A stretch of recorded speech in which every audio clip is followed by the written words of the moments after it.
As I walked home from my friend's birthday party, the darkness of the night seemed to swallow me whole. The only sound was the crunch of gravel beneath my feet, echoing through the deserted streets. I had taken a shortcut, passing by the old cemetery on the outskirts of town. It was a route I had taken many times before, but tonight something felt different. I had always been drawn to the cemetery, fascinated by the stories of the people buried beneath the weathered headstones. But tonight, as I walked by the grave of a young woman named Emily, I felt a chill run down my spine. Her grave was always the one that caught my attention, with its intricate carvings and the eerie feeling that seemed to emanate from it. I quickened my pace, trying to shake off the feeling of unease that had settled over me. But as I walked, I couldn't shake the sense that I was being watched. I glanced over my shoulder, but there was no one there. The trees seemed to loom over me, their branches creaking ominously in the wind. I had always been skeptical of ghost stories and haunted places, but tonight I couldn't help but wonder if there was some truth to the rumors about Emily's grave. People said that if you walked by her grave at night, you would be cursed with bad luck for the rest of your life. I had always laughed it off as mere superstition, but now I wasn't so sure. As I approached my front door, I felt a sense of relief wash over me. I was safe, I was home. But as I reached for the doorknob, I noticed something strange. The door was already open, just a crack. I was certain I had locked it before I left for the party. My heart racing, I pushed the door open and called out, "Hello? Is anyone there?" But there was no response. I stepped inside, my eyes scanning the darkened room. Everything seemed to be in order, but I couldn't shake the feeling that something was off. I tried to tell myself it was just my imagination playing tricks on me, but as I walked through the house, I noticed strange things.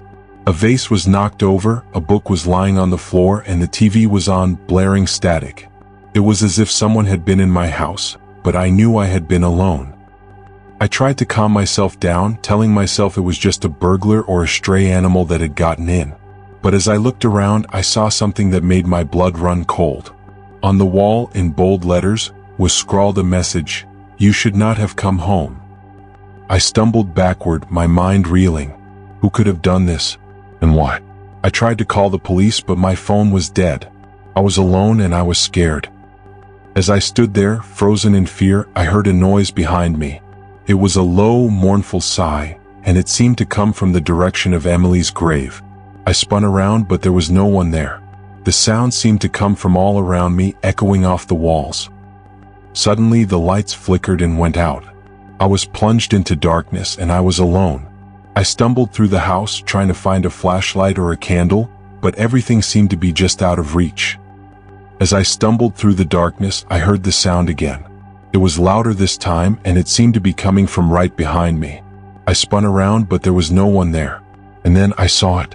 A figure, tall and imposing, standing in the doorway.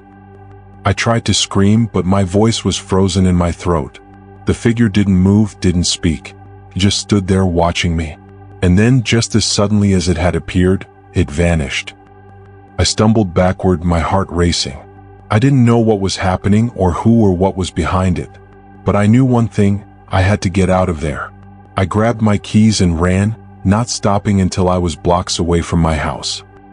It wasn't until I was safe in a friend's house, surrounded by people and lights, that I realized the truth. The message on the wall, the strange noises, the figure in the doorway, it was all just my imagination. I had been so caught up in the fear and the suspense that I had created my own horror story. But as I looked back on that night, I realized that there was something more to it.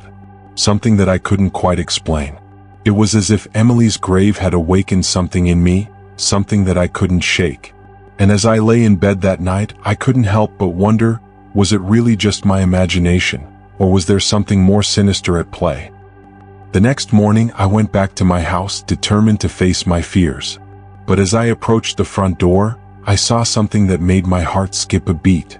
On the door, in the same bold letters as before, was scrawled a new message, "You'll never be alone again."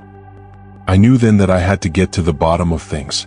I started researching Emily's grave, trying to uncover the truth behind the rumors and the legends. And what I found was shocking. Emily had died under mysterious circumstances, and her grave had been the site of strange occurrences for years. People had reported seeing her ghost, hearing strange noises, and feeling an eerie presence. And as I dug deeper, I realized that I was not the only one who had experienced strange things after passing by her grave. It was then that I realized the truth. Emily's grave was not just a haunted place, it was a doorway to something more. Something that I couldn't quite understand, but something that I knew I had to face.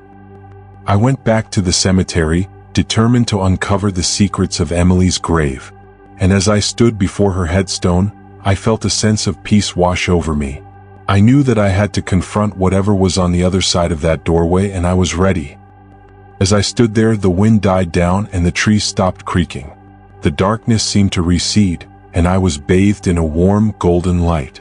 And in that moment, I knew that I was not alone. Emily was with me, and together we would face whatever lay ahead. I never went back to my house, never went back to my old life. I stayed in the cemetery, watching over Emily's grave, waiting for whatever was to come. And as the days turned into weeks and the weeks turned into months, I realized that I had found a new purpose. I was no longer just a young man passing by a haunted grave. I was a guardian, a watcher, a keeper of secrets. And I was ready for whatever lay ahead.